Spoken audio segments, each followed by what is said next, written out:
Vamos trazer os gols do jogo então para você.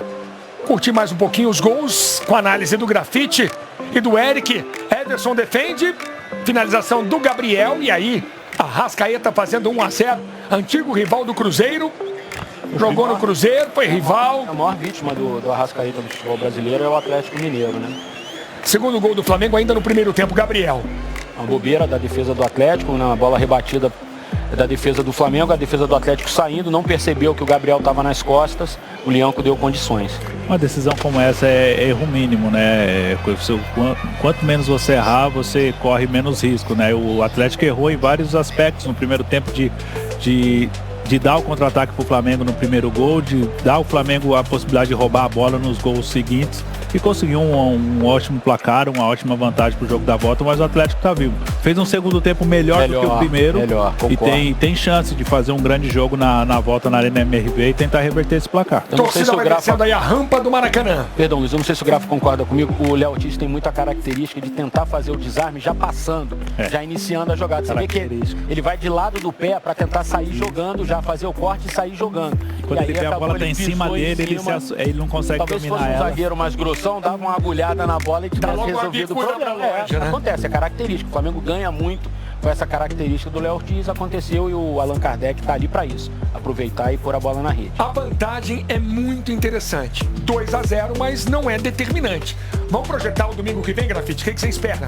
Mas espera um Atlético muito inflamado por conta de estar jogando em casa. O torcedor vai fazer uma festa bonita, assim como o torcedor do Flamengo fez aqui hoje. E o Atlético vai buscar. O Allan Kardec falou na saída do jogo. Já viveu situações adversas nessa temporada de reverter um placar em casa. Eu acho que esse gol do Allan Kardec recoloca o Atlético no jogo. Que 3-0 realmente pode acontecer. O futebol tudo pode, mas tirar uma vantagem de 3-0 é muito difícil numa decisão. O gol do Allan Kardec recoloca o Atlético na decisão, com chances de tentar reverter o placar. Eric. E o Flamengo tem dois reforços importantíssimos para a semana que vem, né? O Eric Pulgar no meio, que é um jogador de controle de bola, de boa marcação, e o Bruno Henrique na frente, que eu acho que faltou no segundo tempo para o Flamengo. Quando o Atlético Mineiro adiantou a marcação, acertou a marcação, o Flamengo ficou meio sem opção. Não tinha bola longa, porque o Bruno Henrique é um jogador alto, tem velocidade, a casquinha, o Flamengo ficou um pouco encaixotado quando o Atlético marcou bem. O Flamengo tem essa característica de sair jogando por baixo. Não tem como, você bota a bola longa no Bruno Henrique. Ele não estava em campo hoje. Semana que vem provavelmente vai estar. Grafite, nessa situação, bom, não tem gol que vale 2, né? Então, você acha que o Atlético vem pra cima de cara, um Atlético ali naquele embalo da torcida, do Galo Forte Vingador, da torcida que hoje chegou a cantar, eu acredito. O que você espera taticamente do início do próximo jogo? Um Atlético melhor em campo, com variações de jogada melhor. O Atlético tem mostrado na temporada isso, que vem jogando melhor dentro de casa do que fora de casa. E vem resolvendo jogos em casa. Vai ter que sair para o jogo, vai ter que se expor um pouco mais, vai ter que ser um pouco mais ofensivo, buscar mais. E tem no Hulk, no Paulinho, em jogadores importantes essa chance, essa oportunidade. Vai ser um Atlético bem mais ofensivo do que hoje. Agora analisando. O Caracho até começa jogando no mais tempo, é um jogador de mais trato fino, né? Dependendo de bola, dependendo se ele estiver bem fisicamente, é uma boa opção para você dar mais força no meio campo, né? Agora falando sobre o ponto de vista do time que tem a vantagem, é uma ótima vantagem. O Atlético tem que fazer 3 gols para ser campeão nos 90 minutos, 2 para levar para pênaltis. O Flamengo tem uma vantagem muito, muito importante. É uma vantagem que o Flamengo já teve nessa Copa do Brasil contra o Palmeiras, por exemplo, quando venceu aqui por 2-0 e perdeu por 1-0 no Allianz Parque. É uma vantagem confortável, mas afinal, Luiz, ela tem tantas características, né, Grafa? Vocês sabem disso? Tem tantos nuances, assim, que um gol no começo, a torcida em casa, a torcida do Atlético, ela é muito participativa em jogos desse tipo, desse tamanho. Então, está aberto. A vantagem do Flamengo é ótima, obviamente. Ninguém é louco de falar que 2 gols de diferença não é uma boa vantagem. É excelente, mas está aberto porque a gente já sabe essa característica do Atlético dentro de casa. Bom, você que nos acompanhou em 4K, valeu, bom demais. Vem 4K, é uma delícia. Você do Premier, obrigado pelo carinho, obrigado pela companhia. Eu estive com Eric Faria, com Grafite. Na sequência, Jéssica Sescon e Rodrigo Coutinho trazem o nosso pós-jogo. Tá no coração, tá no Sport TV. Valeu, Luiz. Um abraço para você. Bom descanso. É hora do troca de passes depois desse jogaço da primeira final da Copa do Brasil. Que jogo bom no Maracanã, de muitos gols. Flamengo com a vantagem por 3-1, mas não tem nada decidido. Olha, na Arena MRV vai ser coisa boa. A partida vai ser bastante movimentada de um Galo que vai tentar vingar esse resultado. Estou aqui com o Rodrigo Coutinho, meu amigo. Que baita jogo no Maracanã, movimentado de um Gabigol decisivo de novo em final. Pois é, Jéssica, tudo bem? Um abraço para você, boa noite para você, para a galera de casa. Olha, é um jogador que tem esse histórico, né? Tudo bem, não foi toda a final pelo Flamengo em que ele jogou bem. Não foi toda a final pelo Flamengo em que ele fez gol. A final, por exemplo, do Campeonato Carioca do ano passado, aquela goleada do Fluminense sobre o Flamengo, ele jogou muito mal o segundo jogo da final. Mas o histórico é muito positivo, mérito para o Felipe Luiz, que acreditou, que apostou. O Eric estava citando ali na reta final da nossa transmissão, né? Esticou a corda mesmo, chegou a ser cobrado até pela sequência dada ao Gabigol na equipe e hoje acaba colhendo os frutos desse jogador que, antes mesmo de fazer o gol, estava bem na partida, estava bem participativo, tinha participado do lance do primeiro gol, tinha feito algumas tabelas ali fora da área, estava se mexendo com desenvoltura, como há algum tempo a gente não via. É uma boa vantagem para o Flamengo, né? Claro que no caso do 3-0 seria muito maior. E aqueles detalhes do futebol, né? O Léo Ortiz, que falha no gol do Galo, né? O belo gol do Allan Kardec da entrada da área, era um dos melhores em campo até aquele momento, fazia um jogo impecável. E depois do gol do Galo, ele consegue salvar algumas bolas bem importantes ali na defesa do Flamengo também, bloqueia chute, bloqueia cruzamento. Teve um que ia encontrar o Allan Kardec na pequena área, ele consegue cortar o cruzamento na sequência. Acho que o Atlético não conseguiu ser competitivo no Maracanã da forma que poderia ser. Especialmente no primeiro tempo, né? Principalmente, o Flamengo conseguiu brincar com algo que o Atlético tem em vários jogos, que é muito positivo. Se a gente volta, por exemplo, no tempo, nessa mesma Copa do Brasil, marcando com esses encaixes, com essas perseguições, conseguiu travar o time de São Paulo. Hoje, contra o Flamengo, no primeiro tempo não deu certo. A movimentação do Flamengo, as trocas de posição, a forma como o Flamengo atraía o Atlético para tentar pressionar a saída dele, o Flamengo, e nas costas dessa pressão tinha movimentos ali muito bem coordenados, fez com que o Galo falhasse muito na marcação no primeiro tempo. Na segunda etapa, aí muda um pouco a história do jogo, né? É um jogo em que o Galo consegue se instalar no campo de ataque, consegue conectar seus jogadores mais talentosos mais perto da área do Flamengo, mas ao mesmo tempo abre espaço para o contra-ataque, como a gente estava vendo aqui no telão. O terceiro gol do Flamengo com o Gabriel sai justamente assim, uma roubada de bola do Michel no meio campo, bola no Alcaraz toca para o Gabigol faz o terceiro gol rubro-negro. Mas está tudo aberto realmente. Um 3-0, com o 3-0 já estaria aberto. Eu não me arriscaria a dizer que o Flamengo estava com uma mão na taça, porque o Atlético dentro de casa é muito forte. Mas há uma diferença boa de um 3-0 por 3-1, principalmente pela reta final do jogo, né? Uhum. É uma reta final em que um jogador que não havia marcado esse ano ainda com a camisa do Galo marca o gol, que é o Allan Kardec. A torcida do Galo no Maracanã se enche de esperança durante alguns minutos ali, canta mais alto, inclusive, que a torcida do Flamengo, que fica apreensiva, é natural isso. E aí você tem uma reta final de jogo com pressão do Atlético, naturalmente falando. Então, por esse enredo, acho que ainda tá mais aberto ainda. Deixa eu trazer uma informação para você sobre o Gabigol. O Gabi tem 16 gols em finais. É um número absurdo de um jogador que marcou em 3 finais de Libertadores. O que jogador pode se dar o luxo de dizer isso? Verdade. Em Supercopas do Brasil, em Recopa Sul-Americana e além dos estaduais e agora Copa do Brasil também. Então olham os números desse jogador. O Felipe Luiz, ele correu um risco apostando no Gabigol. Claro que o Flamengo precisava dele, o Gabi precisava de alguém que acreditasse nele. O Felipe Luiz insistiu, o Gabi com dificuldade para render, mas eu sou da opinião, o Coutinho, que se recupera jogador bom colocando ele para jogar. É arriscado, mas ter feito 2 gols na final agora, eu acho que comprovam que o Felipe estava certo em insistir nesse caso. Sim, até porque assim, não havia outra alternativa também tão confiável, né? Quais eram as alternativas? Não digo nem hoje. Hoje o Carlinhos não podia jogar porque estava fora do time, mas é o Carlinhos, que é um jogador tecnicamente abaixo, com todo respeito a ele, do nível do restante do elenco do Flamengo, daquilo que se espera de um centroavante do Flamengo. O Pedro está lesionado. Você pode colocar o Plata centralizado, não é exatamente a dele. O Plata é um ponta, sempre jogou assim. Quase sempre pela direita, até demorou a ser escalado assim no Flamengo, como no jogo de hoje acabou até dando a casquinha de cabeça que coloca o Gabriel na cara do gol, no segundo gol rubro-negro. Ou o Bruno Henrique, que também é um jogador que não vai tão bem atuando por ali. era realmente para dar sequência a ele. O Felipe teve essa ideia, né? Teve essa percepção. Certamente, a relação entre os dois, jogaram juntos, né? A discussão que a gente viu no primeiro tempo hoje é muito isso, né? É uma discussão que a gente faz ali, não precisa ser nenhum especialista em leitura labial. O Felipe cobra o Gabriel por um movimento que o Felipe achou que o Gabriel tinha que fazer do meio para a direita. O Gabriel retruca dizendo, você só me cobra, é só comigo. E o Felipe Luiz chama o Gabriel de moleque, inclusive. Fica quieto, seu moleque, não sei o quê. E aí, cara, a gente tá vendo aí, ó. Vem aqui, o que ele diz é fazer um movimento. Parecia uma discussão, inclusive, de 2 jogadores dentro de campo. E aí fica ali um tempo e é tão legal da gente ver a sequência lá. É só comigo, ó.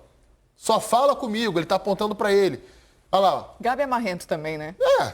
Eu gosto disso, É tá? o Gabriel. Eu gosto dessa postura Ele vai dele. questionar. Mas ele vai questionar. Ele vai vai fazer. E assim, o que é legal, na sequência acontece um lance que não é o mesmo lance, mas ele faz o movimento que o Felipe queria que ele tivesse feito antes, faz o gol. E aí, a comemoração dos dois. Exato. Né? Não é uma coisa de ressentimento, é algo que um tá cobrando o outro, porque os dois querem ganhar. E porque os dois têm intimidade também. Tem intimidade, são competitivos, né? E um conhece como o outro funciona. O Felipe falava sobre isso ainda como jogador, né? De saber como o Gabriel funciona, a forma de cobrar. E o Gabriel vai acabar retrucando. É claro que não pode passar dos limites, né? Existe um limite que a linha é sempre muito tênue. Talvez se o Gabriel não tivesse feito o gol, a gente poderia estar dando mais destaque aqui agora à discussão, né? Se o jogo tivesse um outro resultado. Mas pode acontecer em jogos que o Flamengo vai perder, em jogos que o Flamengo vai ganhar. Esse tipo de coisa, eu sempre falo o seguinte, Jéssica, é melhor a gente ver jogador e jogador discutindo, jogador e treinador se desentendendo, claro, dentro de um limite, do que ninguém cobrar ninguém. Do que todo mundo achar que tá tudo bom e, na verdade, não tá tudo bom assim. Então, acho que essa sequência foi legal ali, tanto da discussão quanto do gol. O Gabi ainda não tem pré-contrato com ninguém, nem sabe se continua no Flamengo. Joga hoje para impressionar o novo presidente, para tentar convencer, né, quem assumiu o Flamengo no final do ano.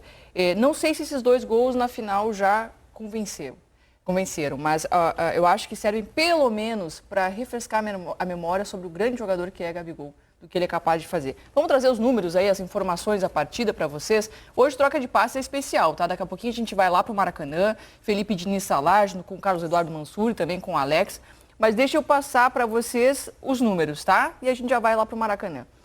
Flamengo 3-1 Atlético, posse de bola, né? O Galo até melhorou a posse na segunda etapa, né? Acho que esse é o equilíbrio mais buscando na segunda etapa, porque na primeira parte do jogo o Flamengo acho que foi melhor na posse, conseguiu dominar o Flamengo marcava muito bem a saída de bola do Atlético, roubava muitas bolas no campo do Atlético, o Atlético não tinha tantas soluções para sair e com a bola o Flamengo também conseguia envolver. Isso aí a gente está vendo muito em virtude da segunda etapa mesmo, Jéssica. Finalizações, 10 do Flamengo, 13 do Galo, acho que também por conta da segunda etapa, que o Galo melhorou, voltou melhor para a segunda etapa. Finalizações no alvo, o Flamengo finalizou melhor, 5-2. Escanteios, 2 para o Fla, 6 para o Galo. Faltas cometidas. Essa questão, rapidinho, essa questão das finalizações, acho que retrata bem o seguinte. O volume do Atlético no final do jogo, muitas finalizações, mas nem todas com perigo.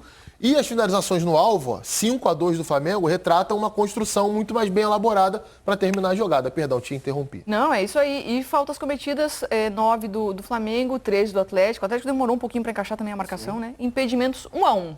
Poucos impedimentos. Então vamos para o Maraca. Felipe Diniz está com a gente. Ele vem tocar agora esse troca de passes especial direto do Maracanã, do palco da final. Felipe, é contigo. Valeu, Jéssica. Boa noite para você, para Coutinho, para todos que estão acompanhando o Troca de Passes. Estamos aqui no Maracanã. Uma atmosfera espetacular por aqui, né? 67 mil pessoas estiveram aqui no Maracanã para esse jogo desta noite, né? Entre Flamengo e Atlético. A vitória do Flamengo pelo placar de 3-1. Estou aqui com Carlos Eduardo Mansur, com Alex, com vocês aí de casa, por meio da hashtag Troca de Passes. Hashtag Troca de Passes. Mandem as suas mensagens pra gente. Vamos começar a falar sobre esse jogo daqui, né? Um grande ambiente aqui no Maracanã. A torcida do Atlético ainda presente aqui, esperando aquela meia hora tradicional para poder deixar o estádio. Mas um ambiente de grande decisão. E tivemos também, Alex, um grande jogo em campo, não? Boa noite. Boa noite, Felipe, Mansur, todo mundo que está em casa. Olha que beleza, a torcida que está jogando com a gente ainda. Final, teve aquela questão que parecia que o jogo estava totalmente controlado pelo Flamengo, mas como a gente acabou falando, o time do Atlético é muito perigoso, né, individualmente. Só que a partida do Flamengo teve sob o controle o tempo todo. Numa festa linda para um primeiro jogo, abriu realmente um placar, com um jogador iluminado para a decisão, mas realmente vai ter um outro jogo. Lógico que um gol acaba salvando bastante esse segundo jogo, mas a gente vai discutir um pouco mais do que foi esse jogo, do porquê que acabou acontecendo tudo, mas uma bela festa, acho que uma bela final. O Flamengo, da maneira que chegou, fez realmente um grande jogo e construiu mesmo com controle. Ele construiu esse resultado e essa vantagem. É isso, torcida do Atlético aqui gritando, eu acredito. Eu acredito aí, imagens ao vivo aqui do Maracanã, a torcida do Atlético gritando, eu acredito. Aliás, é um mantra, né, Mansur, dessa torcida desde a Libertadores histórica de 2013. O Atlético normalmente fazia um primeiro jogo fora e não ia bem, né, mas conseguia sempre reverter em casa com o apoio da sua torcida. E agora eles continuam acreditando que é possível, lá na Arena MRV, na semana que vem, em Belo Horizonte, fazer o placar que lhe é necessário. Fato é que o Flamengo sai com uma vantagem importante, 2 gols numa decisão. Não é uma decisão simples de ser tirada, com uma grande atuação do Flamengo hoje no Maracanã. Não, Mansur? Boa noite. Boa noite, Felipe. Boa noite, Alex. Todo mundo que assiste o Troca. Eu acho que a gente tem 2 assuntos principais, assim, sobre esse jogo. Primeiro, o que foi o transcorrer da partida, né? Da escalação, talvez aos últimos 10 minutos do jogo, tudo que o Felipe Luiz pensou sob o ponto de vista estratégico para o jogo aconteceu exatamente como aparentemente ele pretendia, pelas características dos jogadores que ele escolheu e pela forma como o jogo se desenhou. No final, o Milito tenta, com os 2 atacantes, com 2 homens mais fortes na área, tentar botar um pouco mais de peso, levar o jogo para uma imposição física na área, consegue um gol. O Flamengo sofre um pouquinho nos últimos minutos. E sob o ponto de vista de pensar o segundo jogo, ou com que sensações os times saem dessa partida, é lógico que antes do jogo um 3-1 era muito bem-vindo por qualquer dos lados. A única diferença é que um dos lados teve 3-0. E aí dá uma sensação de que você saiu com uma vantagem inferior ao que você chegou a ter durante o jogo, até pelo nível de imposição, especialmente sob o ponto de vista estratégico que o Flamengo tinha na partida. É possível, o Flamengo tem a seu favor para essa final. A atuação de hoje, a forma como enfrentou a maneira de jogar do Atlético, uma grande atuação e o placar com a vantagem de 2 gols. A favor do Atlético, ele tem, principalmente, além dos seus talentos individuais, ele tem o campo e tem a história. Quantas vezes o Atlético reverteu placares assim em mata-mata, né? Sem dúvida nenhuma. Começando pelas escalações, né? Claro que um Flamengo bastante desfalcado ainda, né, para essa decisão. Te surpreendeu, Alex, de alguma maneira a permanência, a escalação do Everton Araújo desde o princípio? Não, eu não vejo como surpresa. A gente, na escalação pré-jogo, ele seria esse cara de contenção, já não tendo Pulgar.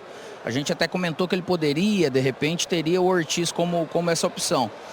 Mas pelo meio de campo, naturalmente, que o Atlético vinha, e pelo jogo, os jogos que ele acabou fazendo, acho que ele trouxe essa segurança. O Flamengo, ele começou com um jogo do centro para o lado esquerdo seu, acho que tudo bem encaixado com o Atlético. E o Atlético não conseguiu, assim, não é somente você encaixar a marcação, mas você precisa de ação nisso.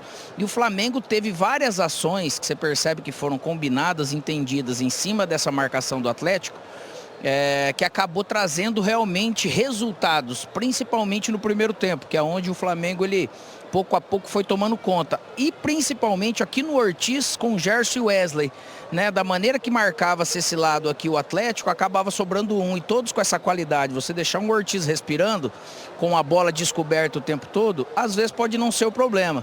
Só que o Atlético, ele não atacava a bola e deixava aquele cara que estava marcando mano a mano, seja o Wesley, seja o Plata. O Gerson acabou se infiltrando bem menos, né? Precisando se movimentar bem menos, e aqui o Flamengo começou a construir muita coisa. O Atlético parecia que ia começar bem e depois ele foi sendo consumido, assim, parece que daí ficou muito entregue uma situação que ele não conseguiu exercitar o jogo que normalmente ele faz, um jogo com menos energia, um jogo não conseguindo marcar o setor, um jogo muito distante para jogar com a bola, que acabou dificultando. Às vezes a bola caía no ataque, ficava o Hulk lá sozinho. O Paulinho pegava na bola, a defesa do Flamengo ele até temporizava, assim, porque tinha poucos jogadores. Essa combinação de Rubens e Arana aqui não combinou, né? Não deu liga, assim, nem para marcar, porque eles tiveram dificuldade sem bola aqui. E para atacar também acabou o Atlético não construindo muito nisso. Só que daí vem o segundo tempo, muda um conforto, de certa forma, muito grande que o Flamengo acabou construindo pela sua estratégia de jogo ter dado certo, isso te traz confiança. E o Atlético não se encontrava. E como o Milito demorou para mexer, até de repente você tem a mesma escalação, mas você muda alguma dinâmica, você muda algo. E ele demorou para mudar. E até tomar o terceiro gol, aí parecia que o jogo, a decisão estaria realmente indo por água abaixo. Ele faz as mudanças e o Atlético acaba melhorando com a sua qualidade individual, faz um gol e acaba também dando a possibilidade de falar, poxa vida, a gente podia ter feito mais. Então o Atlético hoje fez muito pouco aqui. Como bem disse o Mansu, a diferença de 3 gols seria muito difícil. O Atlético né? sabe como é difícil, né? Claro, Recentemente claro, viveu isso. Foi assim lá contra o River na Argentina, com a vantagem de 3 gols, e conseguiu segurar um 0-0. Agora, 2 gols, para quem... É claro que é muito melhor para quem fez os 2 de diferença a seu favor. Mas para quem estava perdendo de 3, eu acho que até sai como... até que menos pior do que se desenhava, porque um placar com 2 gols de diferença, para qualquer que fosse o lado, né, entre duas grandes equipes com jogadores decisivos, é possível de acontecer, né? E principalmente o Atlético agora jogando dentro dos seus domínios. Então, o que parecia impossível agora volta a ser real. Deixa eu passar pela zona mista, zona de entrevistas, porque o Bruno Cortes está por lá e vai conversar com a gente, trazendo algum convidado. Fala, Bruno, boa noite. Foi um jogo em que o Flamengo hoje mostrou que, assim, claro que veio para ser campeão, sim, tem um jogo na volta, mas foi jogo de time campeão, mesmo com tantos desfalques que o time vem sofrendo na temporada. Tinha desfalques pontuais hoje também, Bruno Henrique e Pulgar, e assim mesmo manteve um nível lá em cima e conseguiu uma boa vantagem, né? Sim, cara, acho que o time todo tá qualificado para qualquer jogo. O time não é só 11, né? São 22, então os que estão no banco, eles entram para ser... E fugiu a palavra. Efetivo. E se tornam titular por causa disso, porque merecem. E não tem time titular ou reserva. É um grupo. Em qualquer jogo a gente vai estar todo mundo junto. E foi o que a gente mostrou hoje. Estávamos sem Bruno Henrique, estamos sem Pedro, estamos sem Cebolinha. São os principais jogadores, mas todo mundo é qualificado para jogar qualquer jogo. O que hoje você acha que funcionou bem? O que fez o time conseguir essa vitória boa? Acho que a confiança de todo mundo, no trabalho do professor Felipe. Está todo mundo bem focado no objetivo, que é ser campeão. E é isso, cara. Agora é focar, temos jogo quarta-feira.